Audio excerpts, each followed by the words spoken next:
1 Coríntios 15, 58 diz assim: Portanto, meus amados irmãos, sede firmes e constantes, sempre atuantes na obra do Senhor, sabendo que nele o vosso trabalho não é inútil.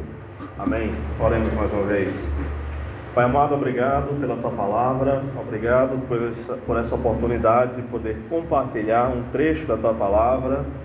Eu te peço que o Senhor alcance o coração de cada pessoa que vai ouvir essa mensagem e que esta mensagem da Tua palavra sirva para nós como alerta, como um incentivo, que o Senhor levante o abatido, que o Senhor anime o desanimado, dê direção àquele que está sem norte, Pai, em nome de Jesus. Amém. Meus irmãos, hoje eu vou falar sobre o tema o fervor no serviço ao Senhor. O fervor no serviço ao Senhor. A igreja em Corinto era formada por pessoas muito difíceis. Algumas dificuldades daquela igreja eram em relação à doutrina, e havia até irmãos que negavam a ressurreição de Jesus e a ressurreição futura dos crentes e dos ímpios, o que é um completo absurdo. E após uma longa sessão de explicações sobre a ressurreição de Cristo e a nossa futura ressurreição, Paulo incentiva os irmãos a continuarem trabalhando na obra de Deus de maneira abundante. De modo que aqui no capítulo 15 de 1 Coríntios, nós temos o maior trecho, o trecho mais longo de toda a Bíblia, que fala sobre a ressurreição. É um trecho muito interessante de se estudar. Hoje em dia, há muitas pessoas que querem trabalhar na obra de Deus, porém, algumas delas querem fazer coisas que Deus não aprova em sua palavra. E às vezes estão trabalhando com a motivação errada. Tem pessoas também que estão trabalhando na obra de Deus com a motivação errada, para aparecer, para ser visto, enfim. Então, outras pessoas não têm tanta empolgação assim em trabalhar na obra de Deus. Mas esse texto nos mostra que nós devemos ser abundantes na obra do Senhor, fervorosos e com a motivação correta, que é esperar a recompensa no futuro. Nessa pequena passagem bíblica, nós encontramos motivação de sobra para trabalhar e continuar trabalhando dia após dia na obra de Deus. Então nós vamos ver 4 questões sobre como e o porquê devemos manter o fervor no serviço ao Senhor. Em primeiro lugar, quem escreveu essa passagem jamais desanimou no serviço ao Senhor. E quem foi que escreveu essa passagem? Paulo. O apóstolo Paulo é o autor dessa carta. É verdade que Paulo, como ser humano que era, desanimou algumas vezes na vida. Ele desanimou como qualquer ser humano desanima. Às vezes as dificuldades são tantas, os problemas são tantos, o sofrimento é tão grande que veio o desânimo. E Paulo desanimou. Por exemplo, em 2 Coríntios, capítulo 1, versículo 8, está escrito: Irmãos, não queremos que ignoreis a tribulação pela qual passamos na Ásia, porque foi muito acima das nossas forças, de tal modo que chegamos a desesperar da própria vida. Então Paulo até pensou que ia morrer de tanta tribulação que ele passou. E ele sofreu muito, irmãos. Basta ler as suas cartas, sobretudo 2 Coríntios, para saber disso. Em outra ocasião, nós vemos em 2 Timóteo 1,6, Paulo escreveu o seguinte, até já preguei sobre esse texto aqui: O Senhor conceda misericórdia à casa de Onesíforo, porque muitas vezes ele me trouxe ânimo e não se envergonhou de eu estar na prisão. Então Paulo desanimou algumas vezes, pensou que ia morrer, foi animado por Onesíforo, foi animado por Tito também. Em 2 Coríntios capítulo 8 ele fala sobre isso. Sobre a própria vida, Paulo desanimou. Mas é interessante observar que Paulo nunca desanimou em relação ao seu trabalho no serviço ao Senhor. Por exemplo, sobre a obra de Deus, ele diz o seguinte, Atos 20 e 24 diz: Mas em nada considero minha vida preciosa para mim mesmo, contanto que eu complete a minha carreira e o ministério que recebi do Senhor Jesus para dar testemunho do Evangelho de Deus. Ele, que era solteiro, não tinha filhos, muito provavelmente, né? A gente especula se Paulo era viúvo ou se ele era divorciado. Com certeza, em algum momento ele casou.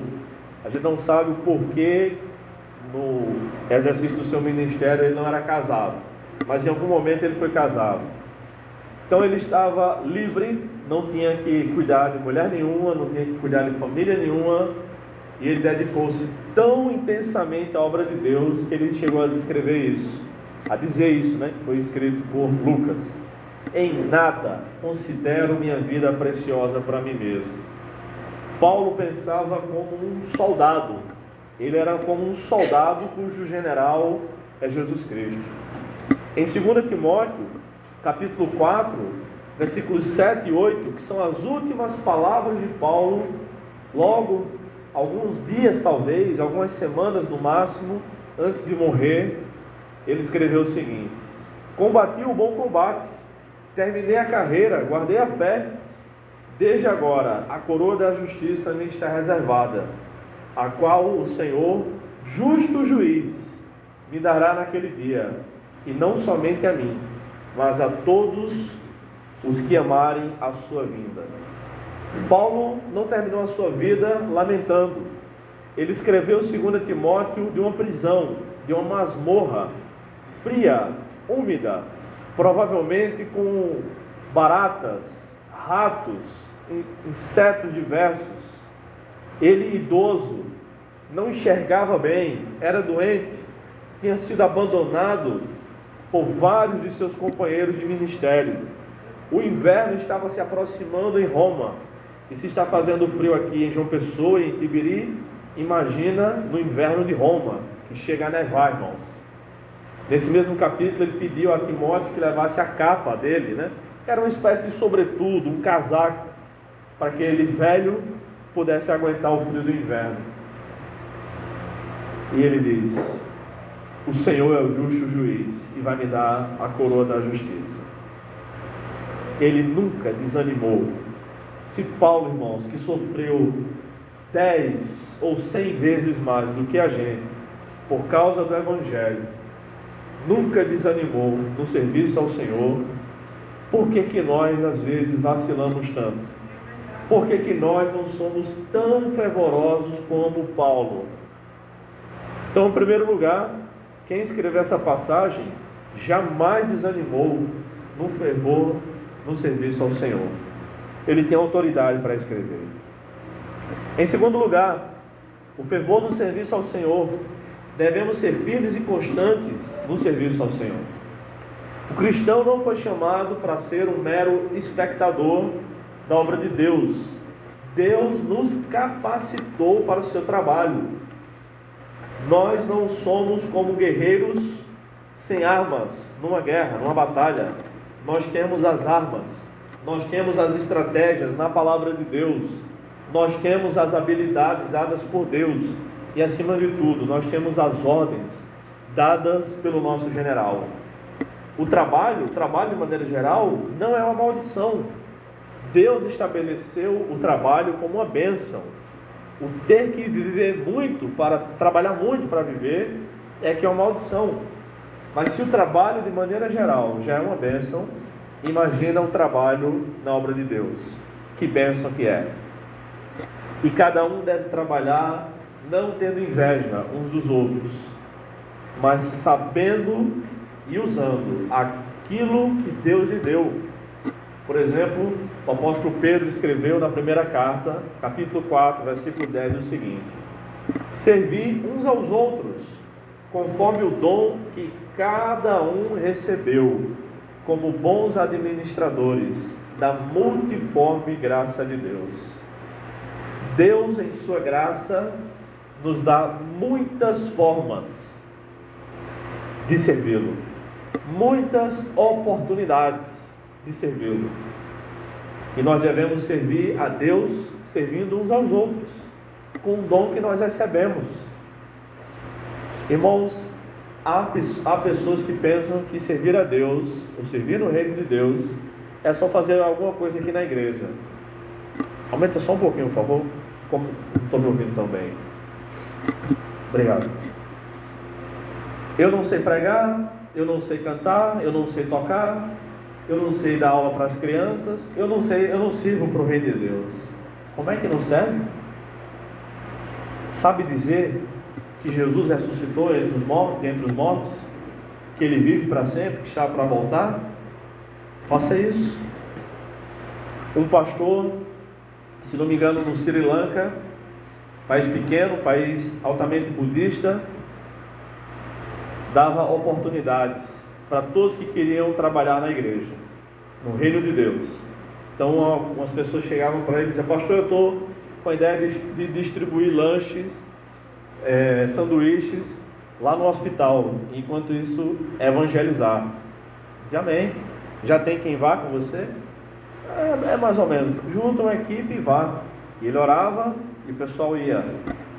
Pastor, eu estou com vontade de ajudar pessoas que estão morando na rua, distribuir sopa de noite para esse pessoal. Tá bom, então junte os recursos, junte uma equipe e vá. E ele orava e o pessoal ia. Pastor, eu estou com vontade de criar uma sala na escola bíblica para ensinar adolescentes sobre isso e aquilo outro. Tá bom, vamos orar. Orava, abençoava e o pessoal ia. E a cada 2 anos o número de membros daquela igreja dobrava, porque as pessoas entendiam que elas deveriam trabalhar para Deus, porque era para Deus, não para obedecer ordens, meramente ordens pastorais. Ninguém deve pensar que seu trabalho ou seu dom também é mais importante que o do outro irmão.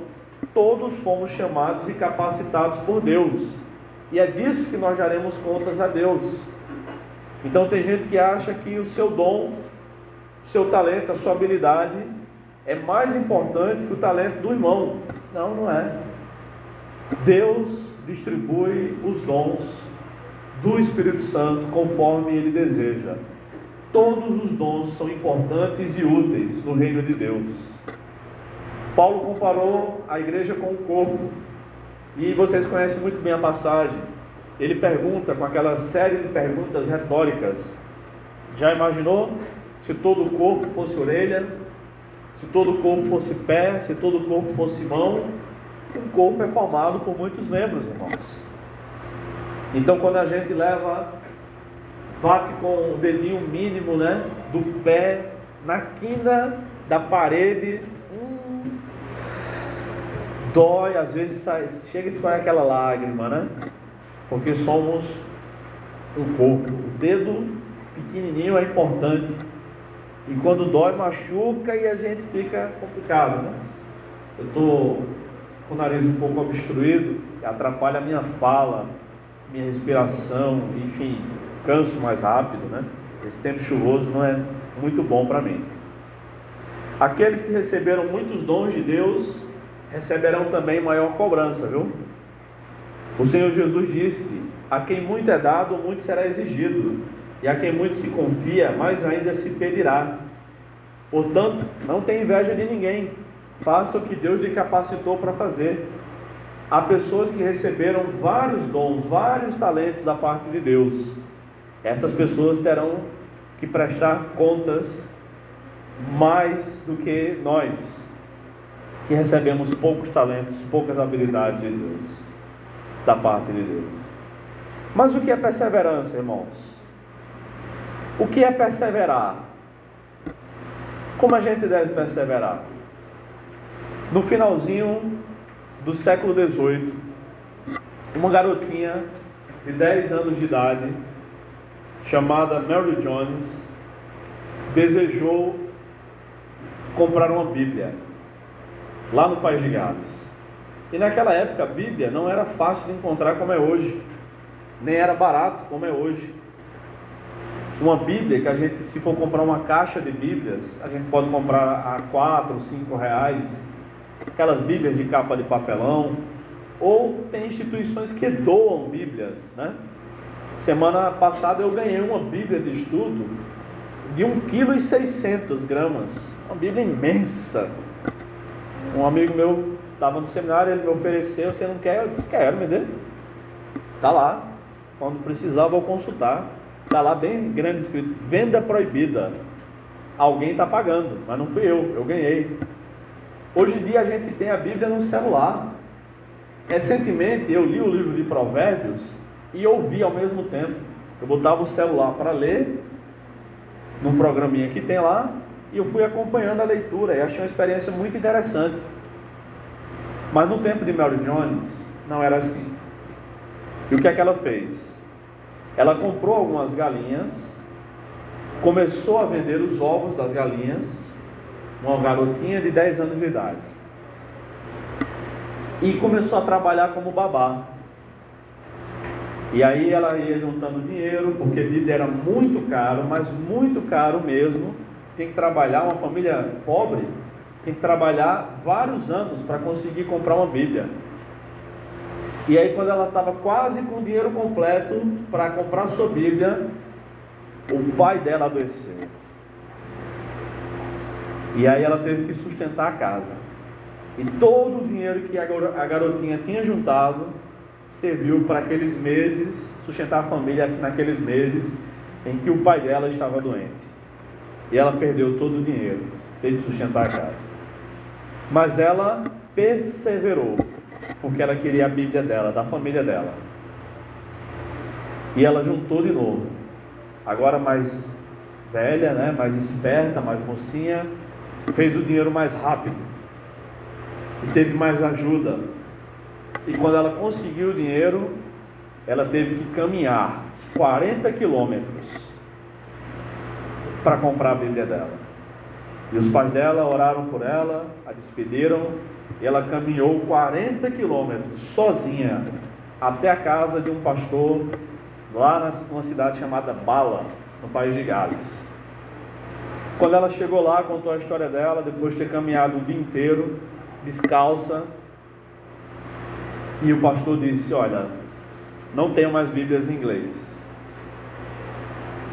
E ela começou a chorar, agora com 16 anos. 6 anos até ter a Bíblia dela. E o pastor a acolheu, ela pernoitou lá, e o pastor ficou pensando que tinha outras Bíblias, né, que tinham sido encomendadas. E ele lembrou que a Bíblia que estava para ser vendida, o comprador lia outras línguas. Então ele vendeu para ela a Bíblia em inglês, que era a língua dela. E ela se alegrou. Ela voltou para casa no dia seguinte. Quando chegou em casa, abriu a Bíblia no Salmo 150 e leu com a família, e eles se alegraram e oraram e agradeceram a Deus e começaram a ler a Bíblia. Irmãos, se hoje nós compramos Bíblias baratas, muito disso devemos à história de Mary Jones. Sabe o que aconteceu? Quando aquela garotinha foi para casa, o pastor ficou pensando que era direito de cada pessoa que quisesse ter uma Bíblia, conseguir comprar uma Bíblia num preço acessível.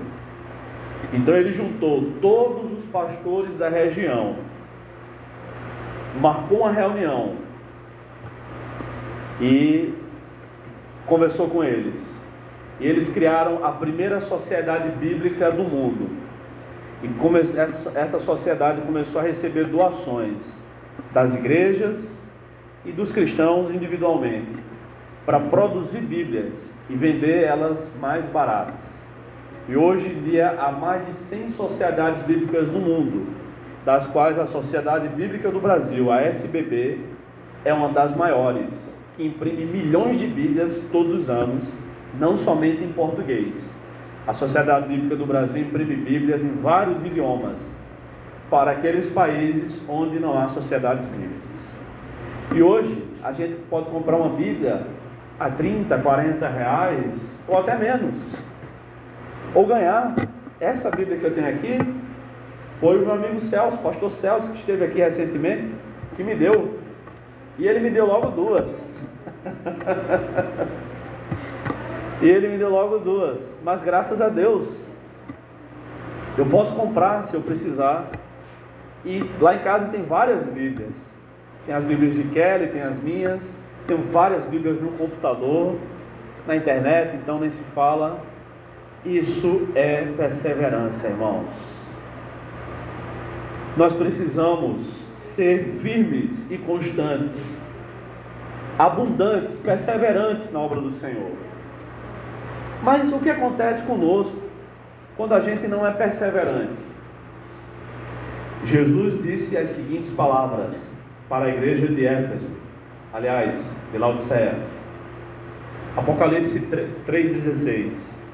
Assim, porque és morno e não és frio nem quente, estou a ponto de vomitar-te da minha boca. Irmãos, a igreja de Laodiceia era uma igreja morna. Vamos para o culto? Pode ser. Hoje não, hoje eu estou cansado. Por quê? Não, passei o dia todo vendo filme na Netflix, trabalhar amanhã cedo. Hoje não, está chovendo, né? Não está chovendo, mas vai chover. A igreja de Laodiceia era uma igreja morna. E é interessante, irmãos, que tem comida e tem bebida que a gente come frio ou come quente, ou bebe frio e bebe quente. Mas morno, nada presta. A gente toma café quente. Se tiver morno, não presta. Frio, então, não serve. Mas tem café gelado. Chá, tem chá quente. A maioria dos chás, e tem chá gelado. Eu gosto muito de chá mate. Chá mate, que o meu avô faz, por exemplo, que é o melhor do Brasil, como ele diz. Eu nunca experimentei outro, mas deve ser mesmo o melhor do Brasil, porque é muito gostoso. Geladinho, refresca, que é uma beleza. Agora experimente beber água morna. O que é que acontece quando a gente bebe água morna? Qual a sensação? Pode falar. Enjoo. Por isso Jesus estava a ponto de vomitar aquela igreja, porque eles não eram quentes nem frios, eles eram mornos. Depois vocês conversam. Ser morno na fé é pior do que ser frio. É pior. Irmãos, e a Bíblia toda nos alerta para nós sermos quentes, fervorosos na fé e na vida também, né? Sabe alguém morno que não... Como é que está? Sei. E o trabalho está bem? E o casamento é morno, o casamento é ruim. As amizades são mornas, o cara tem poucos amigos. Sai para viajar de férias, e aí gostou, vai para o lugar mais lindo do mundo. Uma maravilha. Romanos 12:11 diz o seguinte: não sejais descuidados do zelo, sede fervorosos no Espírito, servi ao Senhor. É uma ordem bíblica, irmãos. Sejam fervorosos no Espírito. Sejam fervorosos no Espírito. Irmãos, há pessoas que são tão fervorosas, são tão animadas na obra de Deus. Isso não quer dizer que a pessoa tem que dar glória a Deus, aleluia, bem alto para estremecer o teto, não. Isso aí é outra questão, é uma questão de personalidade. Tem gente que é mais discreto, fala baixo, como Kelly. Eu nem escuto, ela diz, você é moco. Eu digo, você fala baixo. Acho que eu sou um pouco moco também. Mas não tem nada a ver com fervor. Ela é fervorosa na fé, graças a Deus. E tem irmãos que são fervorosos e discretos, passam despercebidos. Eu conheço várias pessoas assim, que ajudam tanto na obra de Deus, mas que o nome dessa pessoa nunca é vista. Nos tempos bíblicos acontecia isso também. Tem um irmão que é mencionado em 2 Coríntios 8:18. Um amigo meu de vez em quando fala dele. Diz assim, 2 Coríntios 8:18. Paulo está falando sobre Tito e um irmão que vai viajar com Tito. Aí diz o seguinte: e juntamente com ele, com Tito, estamos enviando o irmão cujo louvor por seu trabalho no Evangelho tem se espalhado por todas as igrejas. Eu consultei vários comentários bíblicos. Nenhum especialista bíblico, nenhum teólogo sabe quem foi esse irmão. Nem supõe. Uns dizem assim, pode ter sido Lucas, Apolo, Priscila, Priscila não, que é irmão, Áquila, sei lá quem. Mas o texto é discreto. Esse irmão era discreto. Mas em todas as igrejas da região da Grécia, esse irmão era elogiado, louvado, porque o trabalho dele era fervoroso. Para ser fervoroso não precisa aparecer não. Tem gente que é fervoroso orando pela igreja, e nunca disse nada, e mantém uma vida de intercessão pela igreja, e não fala nada, não diz, não irmãos, essa noite eu estava orando. Então, não precisa. Se estava, amém. Deus está vendo. O importante, irmãos, é saber quem nós somos. Nós somos frios, quentes ou mornos na obra do Senhor? Você é fervoroso de espírito em relação às coisas de Deus? É frio ou está morno? Hoje é um dia de mudança. Hoje é um dia de passar a ser fervoroso de espírito. Terceiro lugar, o fervor no serviço ao Senhor. No Senhor, nosso trabalho não é em vão. O texto diz: no Senhor, nosso trabalho não é inútil, não é em vão, de maneira alguma. Os homens falham e não reconhecem nosso trabalho muitas vezes, mas Deus tudo vê. Cada trabalho, cada coisa que nós fazemos para a glória de Deus, Deus está vendo e irá nos recompensar. Jesus chegou a dizer que até mesmo um copo d'água fria que alguém dá para um dos seus servos será recompensado. Tudo será recompensado por Deus, mesmo que os homens não vejam. Ontem fiz uma reunião aqui com os irmãos do Louvor, e a gente conversou sobre isso, entre outras coisas. Foi muito bom. E até fiz uma comparação, né? E eu pergunto para vocês também: se Jesus estivesse no nosso meio aqui, encarnado, visível, se a gente estivesse vendo Jesus aqui, hoje, agora, estivesse sentado em uma dessas cadeiras, é claro que se ele estivesse aqui, ele não estaria sentado, estaria pregando, né? Mas, digamos que ele estivesse aqui conosco visivelmente, e ele dissesse para algum de nós: vá lá na esquina e vá lá na esquina e traga 10 baldes cheios d'água, balde grande. Aí eu pergunto para vocês: quem de nós iria reclamar? Alguém aqui? A gente ia fazer todo o esforço para trazer sem derramar uma gota daquela água. E mesmo se a gente parasse, eu que não tenho muita força, parasse, cansasse, sei lá pelo quarto, quinto balde, descansasse um pouquinho e depois trouxesse, e se tivesse um monte de gente ali na frente que começasse a mangar de mim, vocês acham que eu ia me importar? Quem iria se importar, sabendo que a gente estaria trazendo água porque Jesus mandou? Mas Jesus está vendo, irmãos, os baldes que a gente carrega. E por que é que a gente se importa tanto com as críticas dos outros, se nós estamos fazendo as coisas para Deus? Ele está vendo a gente carregar o balde muitas vezes sem força, às vezes até derramando água, tropeçando, caindo e derramando a água toda. Mas não nos preocupemos, Jesus está vendo o esforço que nós estamos fazendo para carregar cada um dos baldes que Ele mandou carregar. Por que a gente se importa tanto com a opinião dos homens e tão pouco com a opinião de Deus? Nosso serviço no Senhor não é em vão, não é inútil. Cada vez que eu tenho que preparar aulas, e passo horas preparando aulas para dar em poucos minutos, eu sei que é obra de Deus que eu estou fazendo.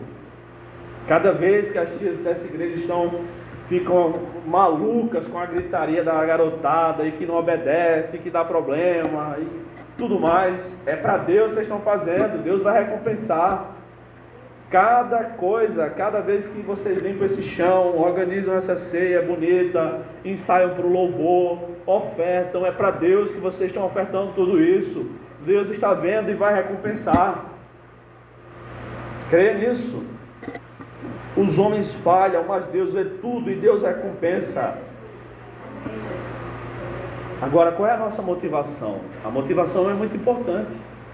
Estou carregando os baldes para ser visto, para o povo saber que eu tenho força. Aliás, eu vou levar 2 de uma vez. Se eu tivesse 3 braços, eu levaria 3. A motivação conta tanto ou mais do que a atitude. Jesus disse o seguinte: não ajunteis tesouros na terra, onde a traça e a ferrugem os consomem, e os ladrões invadem e roubam.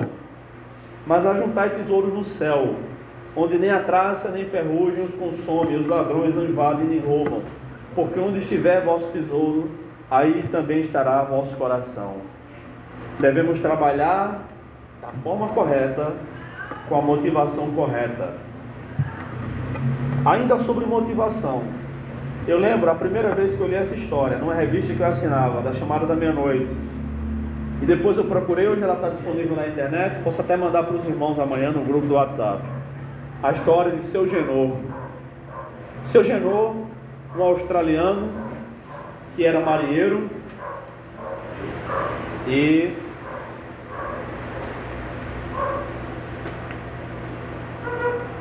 ele quase morreu no naufrágio. Na verdade, o barco que ele estava quase naufragou. E ele fez um voto a Deus, que se Deus o libertasse, se Deus o salvasse, ele iria servir a Deus. E todos os dias da sua vida, quando ele estivesse em terra, ele ia distribuir 5 folhetos evangelísticos, todos os dias, pelo menos 5. E Deus o salvou a sua alma e o salvou da morte. E ele ficou trabalhando em terra. Ele morava em Sydney, na Austrália. Ele morava perto da principal avenida de Sydney, como se fosse a Avenida Paulista aqui no Brasil, lá em São Paulo. E todos os dias ele ficava numa parada de ônibus. E quando o pessoal descia do ônibus, ele entregava um folheto evangelístico e dizia: você é salvo? Tem certeza que se morrer hoje vai para o céu? Essa era a abordagem de Seu Genô. Ele entregava 5 folhetos. De vez em quando ele adoecia. Aí quando ele voltava, ele recuperava o tempo perdido. Se tivesse passado 3 dias sem evangelizar, distribuía 15 folhetos e cumpria a meta dele todos os dias. Paralelo a isso, depois de muitos anos, na verdade, um pastor da Visão Mundial que dava treinamentos para pastores, treinamentos evangelísticos, cursos de liderança para turmas de 50, 100, 200 ou mais pastores, começou a dar treinamentos ali na região da Ásia e da Oceania. E aí ele ficava hospedado na casa sempre de algum pastor. E a pergunta que ele fazia era a mesma: como é que o senhor se converteu? Como chegou a Cristo?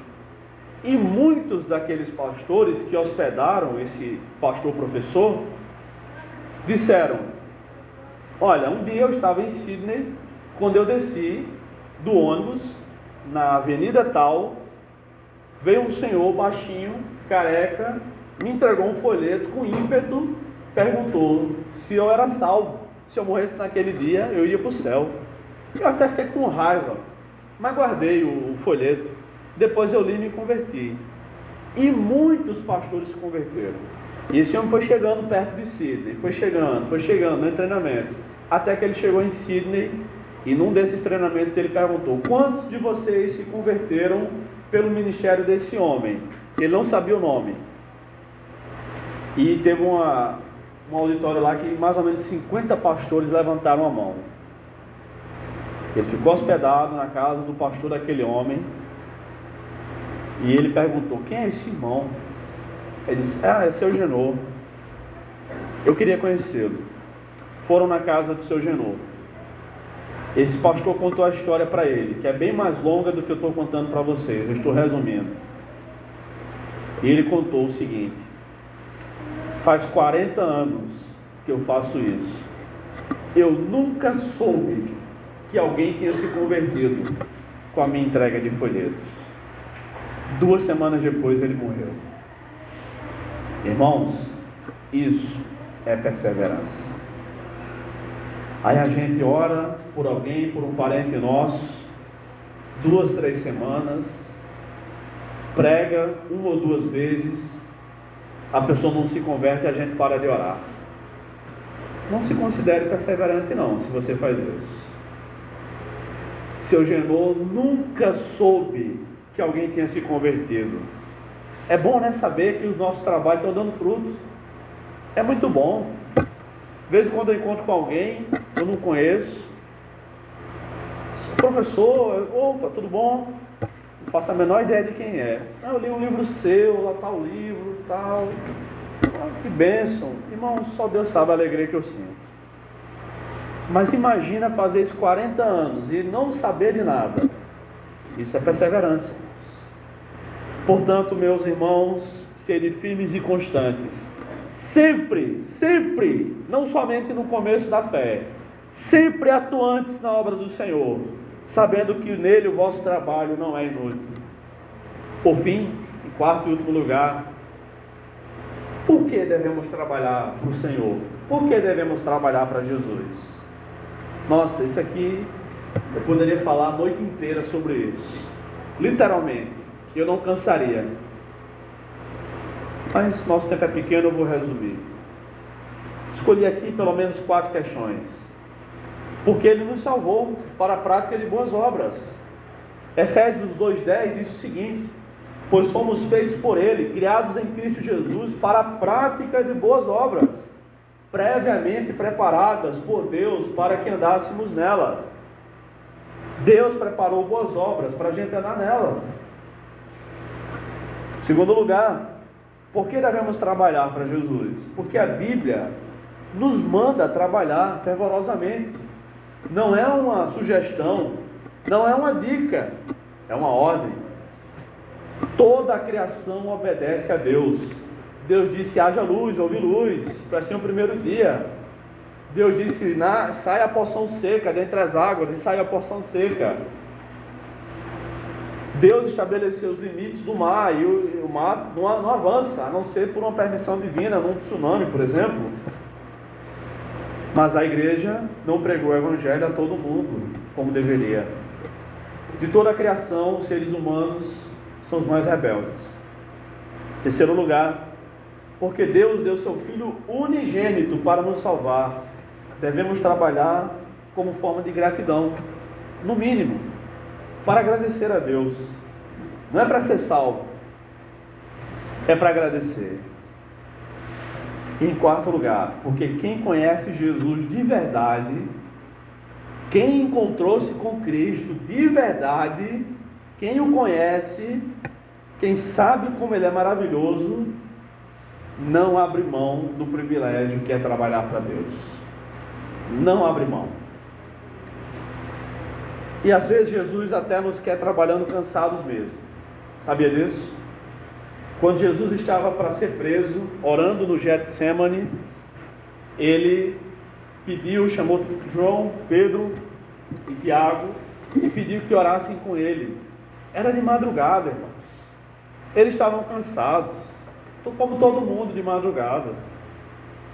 E Ele foi orar, deixou os 3 orando, foi orar mais à parte. Quando voltou, os caras estavam dormindo. Jesus repreendeu eles: nem 1 hora vocês oraram, aguentaram, estavam cansados. Mas Jesus disse: vocês nem oraram 1 hora. Às vezes Deus quer um pouquinho mais da gente mesmo. Jesus foi orar de novo, chegou, eles estavam dormindo de novo. Às vezes é necessário fazer um pouco mais para Deus.